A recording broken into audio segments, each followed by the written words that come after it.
al que cabalga por los cielos antiguos. Su poderosa voz truena desde los cielos. Cuéntenles a todos acerca del poder de Dios. Su majestad brilla sobre fuentes. Su fuerza es poderosa en los cielos. Dios es imponente en su santuario. El Dios de Israel le da poder y fuerza a su pueblo. Alabado sea nuestro Dios.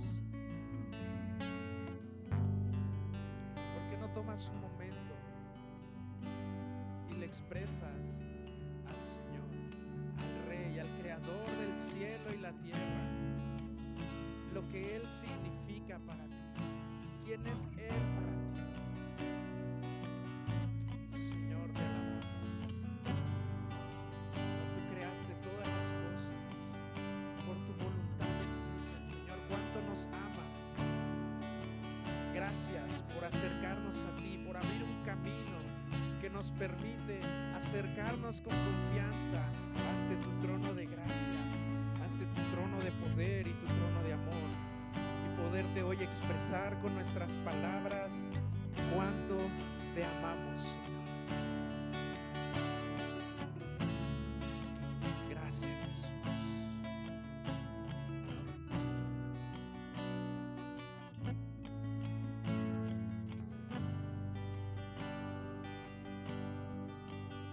Gracias, Espíritu Santo, por estar aquí.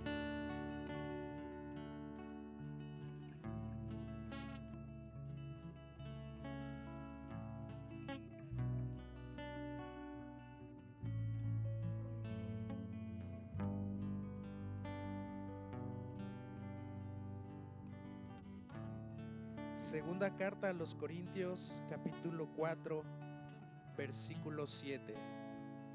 Pero tenemos este tesoro en vasos de barro, para que la excelencia del poder de Dios sea de Dios y no de nosotros. ¿Cuántos pueden dar un fuerte aplauso a nuestro Dios? Amén. Es hermoso disfrutar la presencia de Dios, ¿sí o no? Y es todavía más sublime cuando lo hacemos todos juntos. ¿Por qué no le das la mano a quien tienes a un lado de ti? Dile bienvenido. Si puedes darle un abrazo, chócalas, no sé.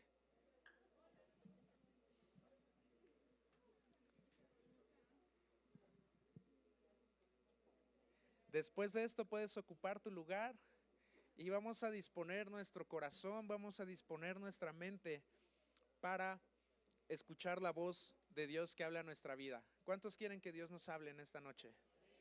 Amén. No sé cuál sea la situación. Muchas veces venimos con algunas situaciones en nuestra vida y venimos aquí a casa y solo Dios conoce lo que cada uno está viviendo, pero hoy quiero decirte que el Señor quiere hablar a tu vida en esta noche, así como lo ha hecho a mi vida también. Quiero que me acompañes, por favor, nuevamente a la segunda carta a los Corintios, capítulo 4, versículo 7. Segunda carta a los Corintios, capítulo 4, versículo 7.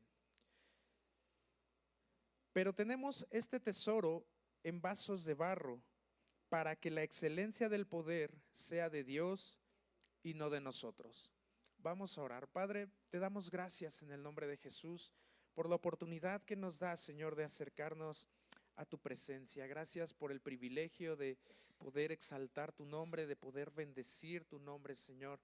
En este tiempo te pedimos, Espíritu Santo, que tú hables a cada uno de los que estamos aquí, de los que han de ver este mensaje posteriormente, Señor, conforme a lo que tú has planeado, conforme a tu propósito personal para cada uno.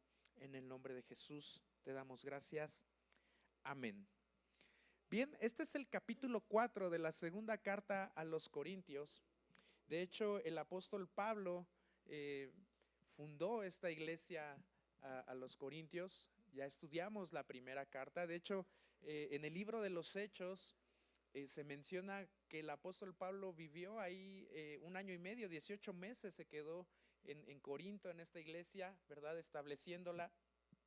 Posteriormente envió una primera carta porque la iglesia fue creciendo, ¿verdad? Pero también había situaciones en la iglesia que había que corregir. Había gente, ¿verdad? Que Dios había capacitado con dones, pero al mismo tiempo estaban bajos o estaban carentes de un amor filial. Entonces el apóstol Pablo también les exhorta, les da indicaciones, ¿verdad? Y hay una carta que el apóstol Pablo escribe a los corintios, la menciona por ahí en el capítulo 2, versículo 4, también en el capítulo 7, versículo 8, que le llaman la carta dolorosa, algunos estudiosos le llaman así, y es una carta donde el apóstol Pablo les escribe a estos hombres, a estas mujeres, a esta iglesia en Corinto, y es como muy enérgico y les señala cosas que tenían que corregir. De hecho, él mismo les expresa en esta segunda carta, les dice, creo que esta carta, pues como que fui bastante enérgico y siento que tal vez los lastimé. Y está ahí el apóstol Pablo, pero después recibe la noticia, ¿verdad?, de que habían aceptado bien la carta. Entonces, probablemente el apóstol Pablo escribió más de 2 cartas a los corintios, pero el Espíritu Santo únicamente nos ha dejado 2 a nosotros. Él ha considerado que estas 2 cartas, la primera y la segunda, son necesarias para que nosotros podamos desarrollar una vida de fe, ¿verdad?, en la palabra. En esta segunda carta hay algunos hombres, el apóstol Pablo está escribiendo que hay hombres, él más adelante los menciona, los superapóstoles. ¿Quiénes son estas personas? Estas personas se estaban metiendo la idea a la iglesia de que era necesario hacerse judío o vivir bajo la ley para ser un buen cristiano. Eran hombres que ya eran cristianos, pero procedían del judaísmo. Y estaban enseñando, ¿verdad?, que era necesario todavía tener algunos aspectos de la ley y estaban olvidando temas de la gracia. Entonces había toda una controversia. En aquel tiempo era como normal que eso pasara, porque imagínense, toda su vida estos hombres han sido judíos y de repente, ¿verdad?, estos judíos están acostumbrados a seguir la ley, 613 mandamientos, y de repente alguien les enseña que a través de Jesús tenemos un nuevo pacto, ¿verdad?, que es la gracia, de lo que habla el capítulo 3 de esta segunda carta. Entonces hay como que un choque de ideas, de pensamientos dentro de la iglesia, y el mismo apóstol Pablo tiene que escribir esta carta. Es como un panorama general del contexto histórico en el que escribe esta segunda carta. Estos hombres, los superapóstoles, ellos querían demostrar precisamente que Pablo no era un apóstol. Ellos estaban enfocados eran motivados por el dinero, veían algún beneficio económico. También predicaban a un Cristo diferente. Era como una idea de que ellos podían acercarse a Dios mediante sus obras, porque la ley de alguna manera así les exigía o así se los pedía. Ellos estaban acostumbrados a hacer cosas o a no hacer cosas. Son 613 mandamientos donde te dicen, haz esto, pero también no hagas esto. Era la manera en que ellos estaban de alguna manera acostumbrados a conocer a Dios, pero el apóstol Pablo les empieza a enseñar esta parte. En el capítulo 3 de esta carta, el apóstol Pablo hace una comparación entre lo que es el antiguo pacto, que es precisamente vivir bajo esta ley, y el nuevo pacto que enseña Jesús, que es vivir mediante la gracia, el pacto de la sangre de Cristo. Jesús dijo, ¿verdad? Recordamos aquel momento de la última cena y dice, esta es mi sangre, el nuevo pacto. Y precisamente ese nuevo pacto en mi sangre consiste en lo que Él hizo por nosotros. La ley se centraba en lo que yo tenía que hacer, en lo que usted tenía que hacer para que fuera aceptado por Dios. Pero ahora el nuevo pacto que se da en la sangre de Cristo, en la sangre de Jesús, en su muerte, en su resurrección, ahora se centra en qué, en lo que Él ya hizo por nosotros. El apóstol Pablo se presenta entonces como un ministro competente de este nuevo pacto, enseñando que quien nos hizo competentes, ¿verdad?, fue Dios mismo, no nosotros. Muchas veces nosotros tenemos esa manera de pensar. Decimos, es que tengo que hacer esto para que Dios me acepte. Es que tengo que ir a la iglesia. Es que tengo que orar. Es que tengo que leer la Biblia porque me dijeron, tengo que hacer para que me vaya bien o para que Dios me ame. Pero la gracia no consiste en eso, sino en que Él nos amó y dio precisamente a Jesús para reconciliarnos con Él. En el capítulo 4, versículo 1, si me acompañas, por favor. Segunda carta a los Corintios, capítulo 4, versículo 1, dice, por lo cual, teniendo este ministerio, según la misericordia que hemos recibido, no desmayamos. Así comienza este capítulo. Dice, por lo cual.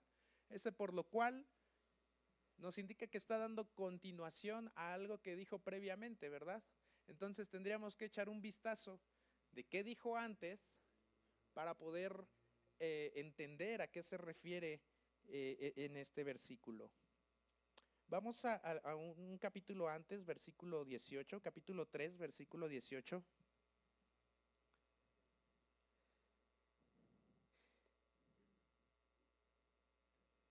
Para entender y poder unir el capítulo 3 y el capítulo 4. Dice, por tanto, nosotros todos, mirando a cara descubierta, como en un espejo, la gloria del Señor, somos transformados de gloria en gloria en la misma imagen como por el Espíritu del Señor. Wow. Dice, mirando a cara descubierta. ¿Sabes que cuando tenemos un encuentro con Jesús no hay apariencias? Muchas veces ponemos una careta. Decimos, no, pues, pero aquí dice, mirando a cara descubierta, como en un espejo. Es decir, miramos nuestra condición. Me veo a mí mismo. Si usted se asoma al espejo, ¿a quién va a ver? Tal cual. Hoy en día existen los filtros, ¿verdad? O las cámaras con filtro. Y se ve usted y a lo mejor le pone un gorrito o le pone una nariz de payaso, no sé, algo así. Pero esa no es una realidad. Esa no es la verdad. Cuando usted mira a Jesús a cara descubierta, ¿verdad? Dice que es como que vemos como en un espejo la gloria del Señor y somos transformados de gloria en gloria en la imagen, ¿verdad? En la misma imagen como por el Espíritu del Señor. Es decir, este nuevo pacto trae en nosotros una esperanza de cambio. Diga conmigo, una esperanza de cambio. Es decir, mientras veo la gloria de Jesús a cara descubierta, sin falsedades, ¿verdad? Sin querer ocultar mi condición, ante la gente fácilmente ocultamos nuestra condición, pero ante Dios no. Entonces soy transformado a su misma imagen, es decir, Él me transforma. En la medida en la que yo tengo un encuentro con Jesús, en la que yo le busco, en la que yo le conozco en la palabra, soy transformado a ser como Él. Una pregunta, ¿quién me transforma? ¿Yo me transformo a su imagen? Dice que es por medio del Espíritu Santo, soy transformado a su imagen. Nuevamente se reitera el tema que no es por un mérito propio el que nosotros podamos acercarnos a Dios, sino que Él abrió el camino, sino que en su gracia, en su misericordia, hoy podemos estar en su presencia. Dice, y somos transformados. Hay una esperanza de ese cambio. Luego dice, teniendo nosotros este ministerio, según la misericordia que hemos recibido, no desmayamos. Capítulo 4, versículo 1. Teniendo nosotros este ministerio. ¿Qué es el ministerio? ¿Qué es un ministerio? Ministerio como tal significa servicio. el apóstol Pablo está haciendo referencia, ¿verdad? Dice que por lo cual teniendo nosotros este ministerio, según la misericordia que hemos recibido, no desmayamos. Se refiere a dos cosas. En primera instancia, al ministerio del Espíritu Santo, el nuevo pacto, ¿verdad? Ya no de la ley, sino de la gracia. Pero también se hace referencia al servicio. Usted y yo hemos sido llamados a servicio. Si alguien aquí es casado, está llamado al servicio en su matrimonio. Si alguien es hijo, bueno, todos somos hijos, ¿verdad? También tenemos un llamado al ministerio del servicio como hijos. Aquí mismo en la iglesia también hay áreas de servicio, ¿verdad? Entonces dice, este ministerio según la misericordia que hemos recibido, es decir, ministerio es todo aquello que usted ha recibido. ¿Qué has recibido? Pregúntate en esta noche, ¿qué has recibido de parte de Dios? ¿Una familia? ¿Has recibido precisamente pues tu vida, salud, ¿verdad? Hijos, esposa, a lo mejor alguna fuente de trabajo? Es un ministerio. Y que ha sido dado según la misericordia que hemos recibido. Ahorita vamos a hablar un poquito de esa parte. ¿Cómo es que hemos recibido todo esto? Por la misericordia de Dios. Muchas veces pensamos, o la gente llega a pensar, que todos los logros que obtenemos es gracias a mi esfuerzo, es gracias a mi dedicación, es gracias, ¿verdad?, a que he sido disciplinado, a que me esforcé, y en parte sí, pero en principio, tan solo por el hecho de que respiramos es misericordia de Dios, ¿sí o no? Por ende, todo lo que hacemos, todo lo que logramos, lo recibimos por misericordia. Y es lo que está expresando aquí el apóstol Pablo. El ministerio del Espíritu, es decir, del nuevo pacto, ¿verdad? Ya no de la ley, esta gracia que hemos recibido de poder experimentar la presencia de Dios, de poder vivir, dice Jesús, ¿verdad? Lo expresa Juan y dice, esta es la vida eterna, que te conozcan a ti, el único Dios verdadero. Es decir, desde el momento en el que usted conoce a Jesús, está experimentando ya la vida eterna. ¡Wow! Eso está increíble, ¿no? ¿No les da alegría eso? Por supuesto que sí. Ahora, la segunda parte del versículo 1 dice, según la misericordia que hemos recibido, no desmayamos. ¿Cuántas veces has desmayado? No me refiero a desmayar de desmayarse, ¿verdad? Del verbo desmayarse, de que está aquí y se desvanece. No, sino se refiere a desmayar en el sentido del desánimo, en el sentido de ya no puedo, o tal vez el ya no quiero. En algo. Hablábamos hace un momento, ¿verdad? De la familia, a lo mejor podremos aplicarlo al matrimonio. ¿Alguna vez has pensado en eso? Ya no puedo. Es difícil. Y desmayamos. Lo he intentado una vez, 2, 3, 5.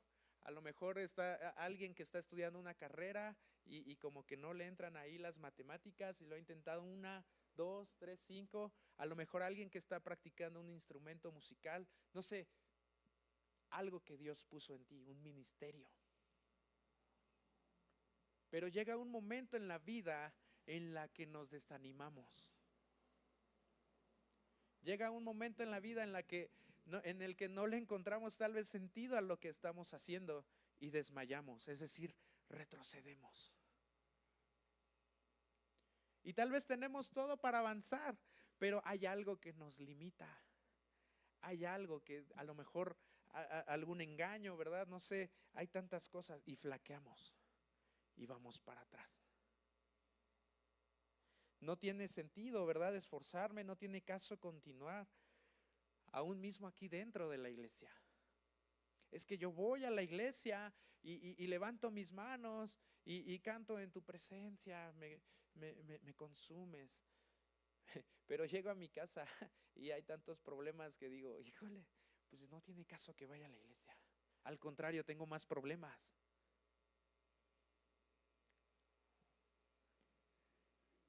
Y entonces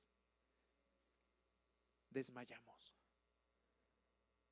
Desmayamos. ¿Por qué desmayamos? ¿Por qué nos rompemos? Vamos a usar la expresión romper. ¿Alguien se ha sentido roto alguna vez? Nos rompemos. Somos frágiles. Comenzamos el versículo, ¿verdad? Leyendo el versículo 7, diciendo que tenemos este tesoro en vasos de barro. Nosotros somos comparados a vasos de barro. ¿Sabe qué características tienen los vasos de barro? Aparte de que son de uso común, se despostillan fácilmente y se rompen fácilmente.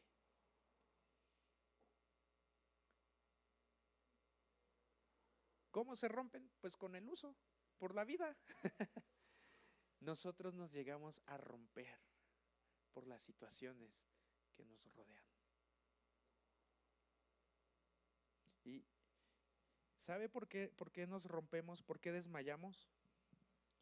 Esto ocurre cuando pensamos que las cosas son por nuestros méritos, según la ley, es decir, según lo que tengo yo que hacer. En otras palabras, que todo depende de mí, de mi esfuerzo, de mi dedicación. Sí, en parte, ¿verdad? Eso tiene que ver, debemos ser diligentes. Voy a poner un ejemplo, nuevamente retomando el tema del matrimonio. A lo mejor hay problemas en pareja y uno está pensando en separarse. Y estoy pensando, o una persona tal vez está pensando, ¿verdad?, en lo que yo tengo que hacer para salvar esta relación. ¿Qué tengo que hacer? Esforzarme, etcétera. Pero por mucho que yo me esfuerce, estoy haciendo precisamente las cosas en mis fuerzas, porque estoy pensando que todo depende de mí, de lo que yo voy a hacer. Pero no estoy pensando en la gracia. ¿Qué es la gracia? Es que como pareja invitamos al Señor a que venga a nuestras vidas, a reconocer que Él nos amó y entonces caminamos en su enseñanza. Ya no depende de lo que, obviamente sí tengo que hacer algo. ¿Qué tengo que hacer? Buscar a Dios y obedecer. Pero ya no estoy cargando una losa. No sé si me explico en esta parte, pero tarde o temprano esa carga se vuelve tan pesada que es imposible cargar. Por eso desmayamos. Alguien que a lo mejor deja la escuela desmaya, ¿por qué? Porque precisamente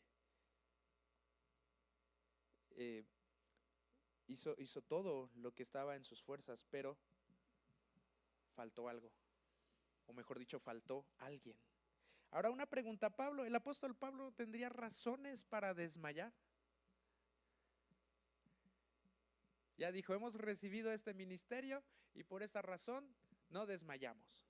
Él tendría razones para desmayar. Mira, en el capítulo 6, versículos del 3 al 5 de la misma carta, la segunda carta a los Corintios, dice: no damos a nadie ninguna ocasión de tropiezo para que nuestro ministerio no sea vituperado. Antes bien, nos recomendamos en todo como ministros de Dios. El apóstol Pablo está mencionando que es un ministro de Dios, a diferencia de la forma de pensar de estos hombres, de estos superapóstoles que decían que él no era un apóstol. Dice, nos recomendamos en todo como ministros de Dios, en mucha paciencia, en tribulaciones, en necesidades, en angustias, en azotes, en cárceles, en tumultos, en trabajos, en desvelos, en ayunos. Wow. Ahora ahí dice en ayunos. No se refiere a que un día se propuso a ayunar para dedicarse al Señor, ¿verdad? Ay, hoy voy a ayunar. No, se refiere a ayunos en que literalmente no tenía para comer. y fue azotado y fue apedreado y naufragó, ¿tendría razones para desmayar y decir, ya no quiero seguir? Claro que sí. Muchas veces, insisto, vienen situaciones a nuestra vida y queremos abandonar nuestra fe y queremos alejarnos. ¿Por qué el apóstol Pablo no desmayó? Entendió que lo que había recibido es una misericordia de Dios. En la primera carta a Timoteo, capítulo 1, versículos 12 al 14, primera carta a Timoteo 1, 12 al 14, el apóstol Pablo trata de explicarnos esa parte. Y dice, doy gracias al que me fortaleció. ¿Quién le fortaleció? Cristo Jesús nuestro Señor, porque me tuvo por fiel poniéndome ¿en dónde? Wow, me tuvo por fiel. ¿Pablo era fiel? Antes no. De hecho, si usted lee el versículo 13, dice, habiendo yo sido antes blasfemo, perseguidor e injuriador, mas fui recibido ¿a qué? A misericordia, porque lo hice por ignorancia en incredulidad. Pero la gracia de nuestro Señor fue más abundante con la fe y el amor que es en Cristo Jesús. Es decir, el apóstol Pablo dice, Dios me tuvo por fiel. Hoy quiero decirte una cosa, ¿sabes? Dios te ha tenido por fiel. No lo era el apóstol Pablo, menciona ahí la lista, dice que era un blasfemo, wow, y Dios le tuvo por fiel. ¿Por qué? Por misericordia. Pero la gracia de nuestro Señor fue más abundante con la fe y el amor que es en Cristo Jesús. Dios te ha tenido por fiel, te encomendó una familia, te encomendó hijos, te encomendó algo, un servicio en la iglesia. Nos ha tenido por fieles a lo que Él nos ha llamado. Dios me tuvo por fiel y me confió a mí, por ejemplo, a una esposa. Y no es que yo diga que no soy fiel, pero nos ha dado la gracia y en su misericordia hemos caminado. Si no fuera de esa manera, seguramente con tantos errores que cometí o que he cometido, ya nos habríamos separado. Pero Dios me tuvo por fiel y extendió su misericordia para establecer lo que Él me llamó a hacer.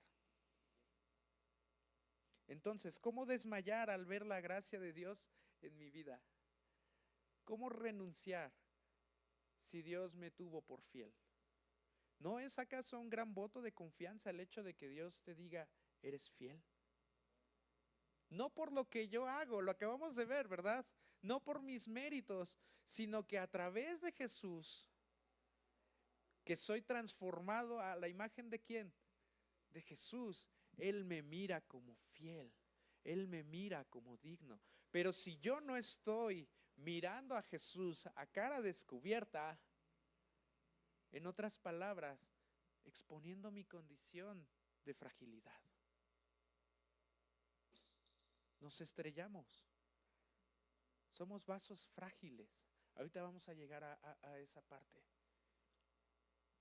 Versículo 2, capítulo 4, dice, antes bien, renunciamos a lo oculto y vergonzoso, no andando con astucia ni adulterando la palabra de Dios, sino por la manifestación de la verdad, recomendándonos a toda conciencia humana delante de Dios. Wow, en este versículo el apóstol Pablo menciona algunos aspectos bien interesantes. El primero de ellos dice, renunciamos a lo oculto y vergonzoso. ¿Qué es lo oculto y vergonzoso? Son todas aquellas cosas que si fueran públicas de mi vida, me darían vergüenza. ¿Y qué creen? Hay cosas. todos de alguna manera tenemos situaciones que son ocultamos algo de alguna manera y vergonzosas.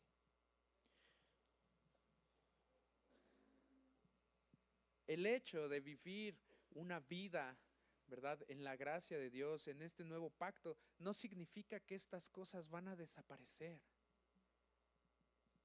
porque todavía no somos plenamente perfectos, hasta que lo corruptible se vista de incorruptible, ¿verdad? Como dice la Escritura, seremos transformados plenamente. Mientras tanto, estas cosas ocultas y vergonzosas aparecen y siguen viniendo a nuestra vida. Pero ¿qué crees?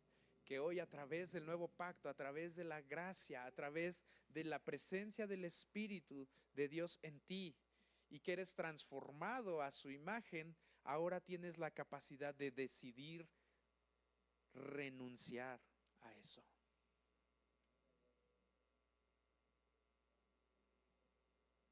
Tú tienes la capacidad de renunciar a lo oculto. Es lo que está diciendo aquí el apóstol Pablo. Antes bien, renunciamos a lo oculto y vergonzoso. Ahora lo puedes ver, ahora lo puedes detectar y dices, yo no quiero eso para mi vida. ¿Por qué? Porque a él no le agrada y yo lo amo. No es que me voy a abstener de pecar, no es que me voy a abstener de esto porque me va a castigar o para que me bendiga, sino porque lo amo y porque me ama, porque me amó primeramente. Si usted no tiene la capacidad de discernir, ¿verdad?, lo que es bueno, lo que es vergonzoso, entonces sí tiene un problema.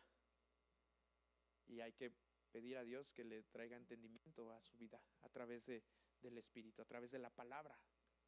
Ahorita vamos a ver la importancia que tiene la palabra en nuestra vida para que esto lleve un cumplimiento. Número 2, manifestamos la verdad, no con artimañas ni torciendo la palabra. Mira, muchas veces hacemos eso y tomamos de la Escritura lo que nos conviene. Pero todo tiene un contexto. Alguien dijo, ¿verdad? Un texto fuera de contexto es un pretexto. Y lo peor es que todavía vamos con alguien más, alguien que está a lo mejor que quiere aprender de Jesús, o a lo mejor nosotros le queremos predicar y le predicamos mal. Le predicamos a un falso Cristo. Torcemos la palabra, es que Dios te va a sanar. No sabemos. Pero a Dios le interesa más que sea sano físicamente, es que Él venga al conocimiento de Jesús y sea salvo. Pero para que se convierta, para que acepte venir a la iglesia, tuerzo la palabra. O tal vez, ¿verdad? Eso es con alguien más, pero a mí mismo, a lo mejor hay una lista, ¿verdad? Y dice los mentirosos, los fornicarios, no sé, etcétera, la lista que menciona la palabra ahí de pecados, de las obras de la carne. Digo, bueno, es que yo no soy así. Y me estoy comparando y estoy torciendo la verdad de la palabra, la estoy aplicando a mi vida, pero digo, es que yo no soy así. Yo no tan así. Bueno, sí fui una vez o dos. Y tratamos de torcer la Escritura. Le bajamos, la hacemos light a nuestra conveniencia. Y entonces el apóstol Pablo dice, manifestamos la verdad, no con artimañas ni torciendo la palabra, sino con una vida abierta, expuesta ¿a quién? A la gente y a Dios mismo. ¿A qué gente? A la gente que también conoce la palabra. El apóstol Pablo en algún momento dijo, ¿verdad? Pues yo soy imitador de Cristo y ustedes sean también imitadores de mí. Somos como cartas abiertas leídas por toda la gente. Es un reto que solo una persona que ha sido transformada o que está siendo transformada a la imagen de Cristo diría. De lo contrario, me voy a ocultar. Voy a hacer cosas en lo oculto, que nadie sepa. Y aquí en la iglesia vengo y levanto mis manos, sí. Y en casa. Y en el trabajo. ¿Estamos manifestando esa misma gloria? Versículo 3, versículo 4 del capítulo 4 de segunda a los Corintios dice: pero si nuestro evangelio está aún encubierto, entre los que se pierden está encubierto, en los cuales el Dios de este siglo cegó el entendimiento. Diga conmigo: cegó el entendimiento. ¿De quiénes? De los incrédulos, para que no les resplandezca la luz del evangelio de la gloria de Cristo, el cual es la imagen de Dios. Wow. El Dios de este siglo, ¿quién es? Satanás. Dice que Satanás cegó el entendimiento de los incrédulos, para que no les resplandezca la luz del evangelio de la gloria de Cristo. Hay gente que por más que escucha la palabra o que se le predica, rechaza el evangelio. ¿Por qué? Nos dice Juan, es que amaron más las tinieblas que la luz. Y entonces el Dios de este siglo, Satanás, cegó su entendimiento. Es decir, no tiene la capacidad de entender algo, de entender una verdad. ¿Cuál es esa verdad? La verdad del evangelio de Cristo, el cual es la imagen de Dios. Cegó el entendimiento de la gente para que no crean y para que no les resplandezca la luz. Esa parte está increíble. La luz del evangelio de la salvación, ¿quién es? Cristo. Cristo es esa luz del evangelio. ¿Qué es el evangelio? Es predicar la salvación que trajo Jesús, ¿sí o no? Entonces, hay gente que no lo entiende. Segunda carta a los Corintios, versículo 5. Porque no nos predicamos a nosotros mismos, sino a Jesucristo como ¿qué? Como Señor, y a nosotros como vuestros siervos por amor a Jesús. Predicamos a Cristo como Señor. Señor tiene que ver con dueño, tiene que ver también con el que manda, con el que da instrucciones, y todos los demás obedecemos. Muchas veces pensamos que Jesús es mi ayuda personal, mi coach. Quiero alcanzar algo, pues Jesús, ayúdame. Y no es así. Predicamos a Cristo como Señor. Es decir, Él tiene un propósito y un destino para mi vida, y yo lo único que voy a hacer es obedecer. Él me va a llevar. Si en ese camino Él permite que se cumplan mis sueños y tenga éxito, wow, qué padre. Él dijo, ¿verdad? Yo tengo pensamientos de bienestar y no de calamidad para ustedes. Pero muchas veces nosotros queremos hacer lo que queremos o como lo queremos y cuando lo queremos. Entonces, ¿dónde está el señorío de Cristo?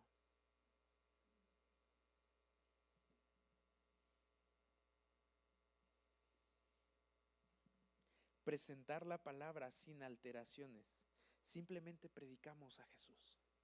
Lo que estamos haciendo en este momento. Enseñamos la palabra, estudiamos la palabra, meditamos la palabra. El Espíritu trae entendimiento a nuestra vida. No les vengo a contar una anécdota que yo viví. Estoy predicando o estamos predicando a Cristo. Pero sobre todo, alguien dijo, ¿verdad? Todos los días predica y si es necesario, habla. No nada más voy a predicar con mis palabras y mis acciones dicen todo lo contrario. Porque nuevamente eso sería torcer la escritura. No soy genuino, no soy transparente.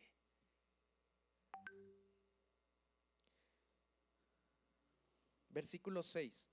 Porque Dios, que mandó de las tinieblas resplandeciese la luz, es el que resplandeció en nuestros corazones. Wow. Para iluminación del conocimiento de la gloria de Dios en la faz de Jesucristo. ¿Recuerdan Génesis capítulo 1? Cuando estaban las tinieblas que estaban sobre la tierra, ¿qué dijo Dios? Que haya luz. ¡Pum! Apareció la luz. Cuando Dios miró mi corazón, cuando Dios miró tu corazón en tinieblas, en oscuridad, no dijo, que haya luz. Él mismo vino a tu corazón a resplandecer. Él mismo vino. No dijo que haya luz en tu corazón. No, Él mismo. Por eso es que tenemos este tesoro en vasijas de barro, porque hay algo especial dentro de mí, pero el barro, este cuerpo natural, se desgasta, se despostilla, se rompe. Pero dentro de mí está resplandeciendo la luz de Cristo.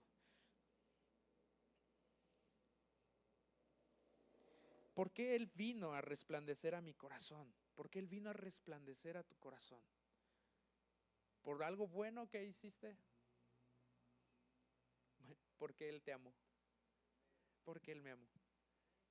En su naturaleza de amor estábamos, ¿verdad? Por causa del pecado estábamos destinados a la muerte, pero Él nos amó tanto que vino a resplandecer en nuestro corazón y ahora tenemos vida y vida en abundancia.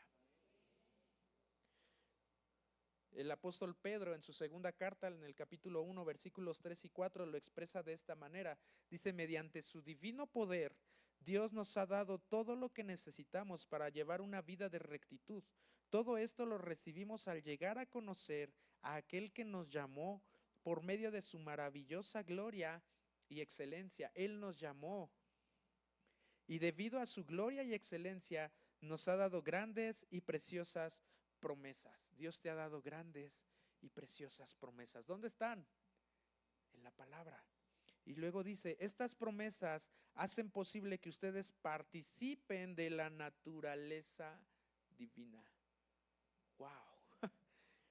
Y escapen de la corrupción del mundo causada por los deseos humanos.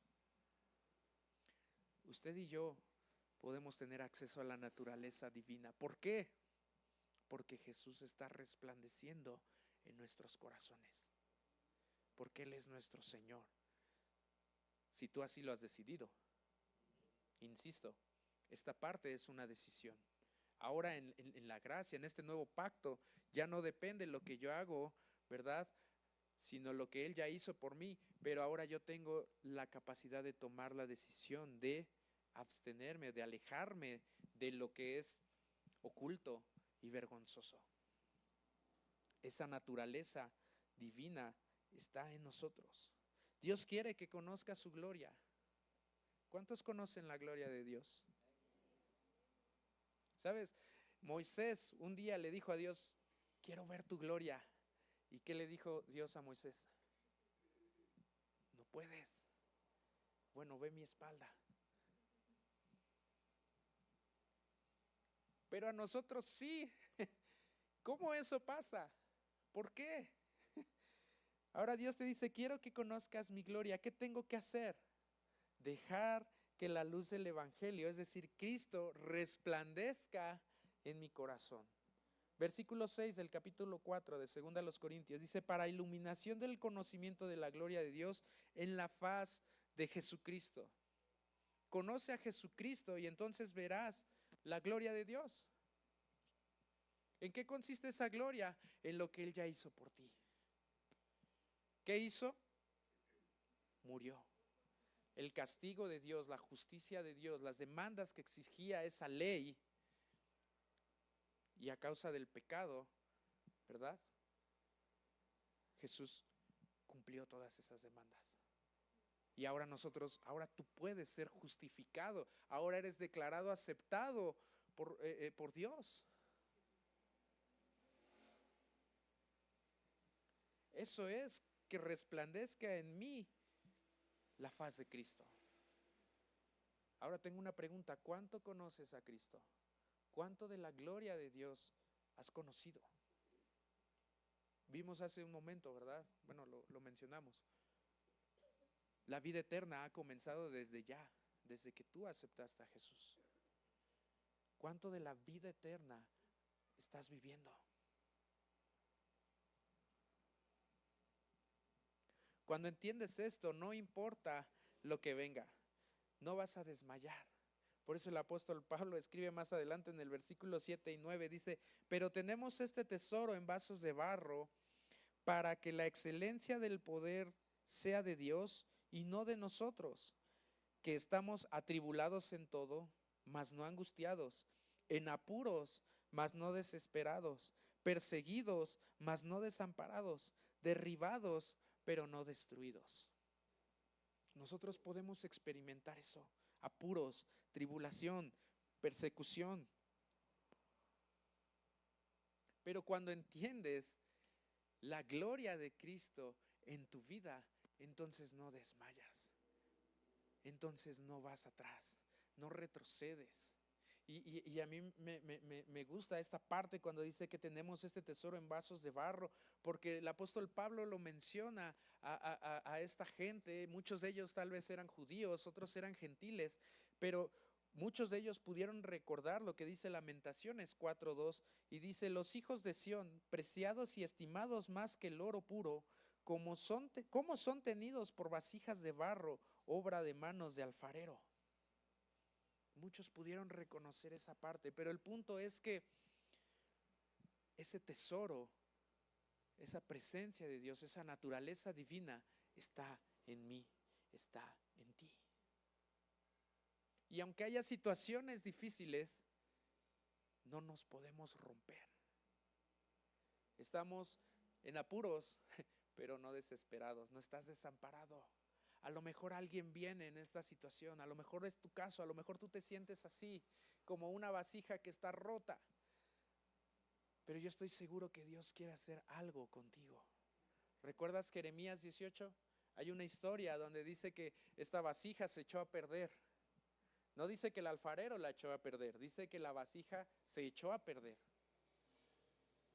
Muchas veces nosotros nos echamos a perder. A lo mejor no has visto completamente la gloria de Dios, y Dios quiere despertar en ti esa parte y reparar esta vasija. Pero es necesario que buscamos cuando buscamos un vaso, por ejemplo, de barro, que esté limpio, ¿sí o no? No vamos a beber agua si ese vaso está sucio. Que no esté roto, que no esté, que esté limpio, que esté vacío. Si ya tiene algo adentro, pues no nos va a servir, ¿verdad? Se va a mezclar lo que hay allá adentro. Que esté limpio, que esté vacío y que esté disponible. Estos tres aspectos son muy importantes. Limpio, vacío y disponible. El barro se rompe fácilmente, se despostilla, y nos puede orillar a que dejemos nuestra fe en Jesús. Además de la definición de fe, de creer en Dios, fe es constancia, es lealtad y es compromiso. Y los afanes de este mundo, los apuros, ¿verdad?, las tribulaciones de este mundo pueden llevarte a que te separes de la fe en Jesús. Versículo 13 del capítulo 4 dice: sin embargo seguimos predicando, porque tenemos la misma clase de fe que tenía el salmista cuando dijo: creí en Dios, por tanto hablé. Tenemos la misma clase de fe. Es necesario que podamos tener fe en Dios. Esto se da cuando somos transformados a su imagen, insisto. ¿Qué clase de fe tienes hoy?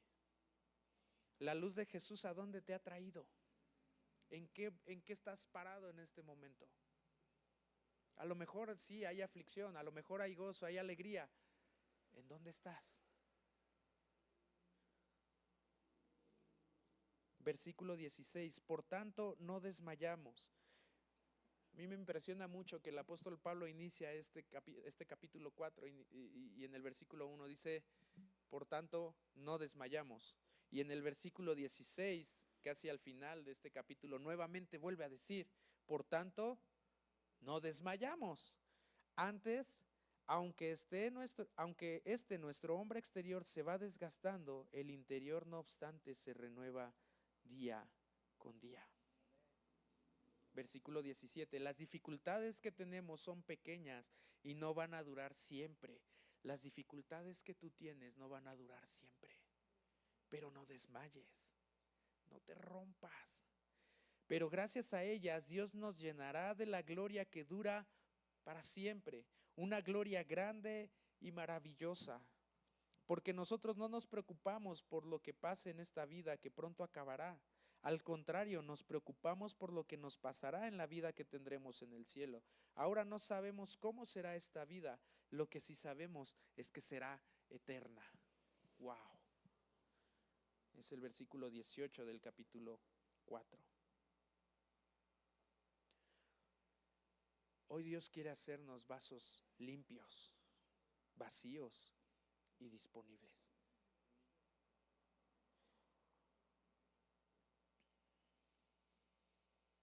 Limpio, renunciando a lo oculto y a lo vergonzoso. Vacío, para que puedas recibir, puedas ser lleno de la palabra de verdad. Jesús dijo, bienaventurados los pobres de espíritu, los que están vacíos, porque Dios los llenará. Y para llevar el evangelio, disponible para cumplir con el servicio, para cumplir con la obra que Dios te ha encomendado en todos los aspectos de tu vida. Limpio, vacío y disponible. ¿Por qué no te pones de pie y piensa un momento en esta parte?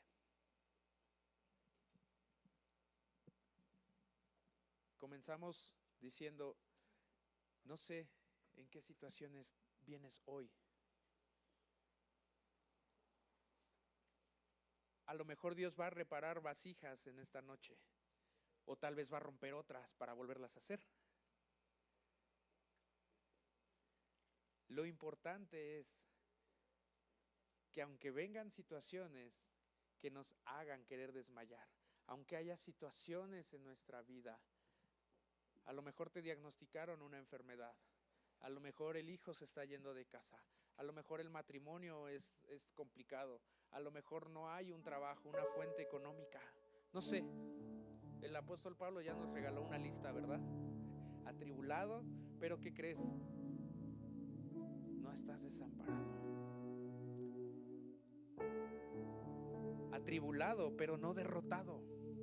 A lo mejor estás experimentando presión, pero ¿qué crees? Esa vasija no se va a romper. ¿Por qué? Porque has puesto tu fe en Jesús. Constancia, lealtad y compromiso. Eso es fe.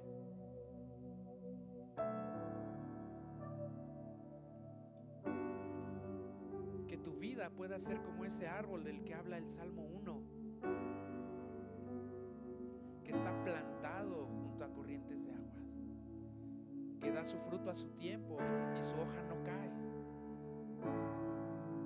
Está expuesto a las inclemencias del tiempo, a la lluvia, al sol, al aire, al frío, pero ese árbol permanece.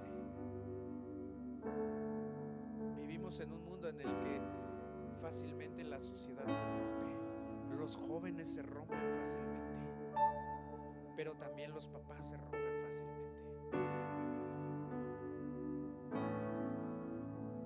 ¿Por qué no analizas cómo está tu vasija en esta noche? ¿Cómo está tu vida? ¿Cómo está tu fe? A lo mejor has permitido que esa vasija se rompa. A lo mejor has permitido que haya algo oculto o vergonzoso y no has tomado la determinación de renunciar a ello. A lo mejor la palabra te está confrontando en algo en tu vida, pero la has torcido o la has minimizado.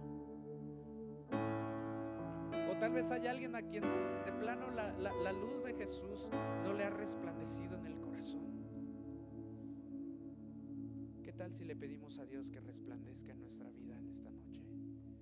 Padre, levantamos nuestras manos reconociendo, Señor, que somos vasijas, somos como vasijas de barro que se rompen fácilmente, que se despostillan, pero al mismo tiempo, Señor, tú has tenido a bien poner un tesoro maravilloso en cada uno de nosotros. Y ese tesoro maravilloso es la luz de Jesús que resplandece. Tú nos has llamado, Señor, a que seamos luz en medio de la oscuridad. Padre, yo oro por cada uno de mis hermanos en esta noche. Señor, si hay alguna vasija que está quebrada, si hay alguna vasija rota por los afanes de la vida, yo te pido que traigas paz, que traigas consuelo, que soples nuevamente el aliento de vida, Señor, y que podamos disfrutar de tu presencia, podamos disfrutar de tu paz, que podamos ser plenos, que podamos ser vasos de honra, Señor, que tú te agradas, que podamos estar limpios, vacíos y disponibles. Vacíos, Señor, para que tú nos llenes, que podamos ser vaciados de toda contaminación del mundo, de toda obra de impureza. Llénanos, Señor, en esta noche. Que haya un hambre, una pasión, una desesperación, Señor, por conocerte en tu palabra. Señor, despierta un celo en cada uno de nosotros.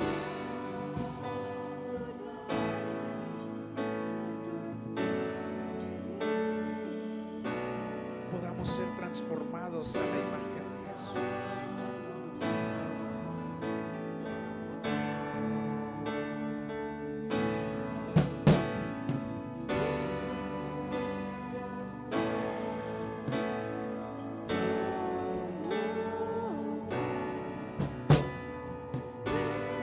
Estamos para ti, Señor.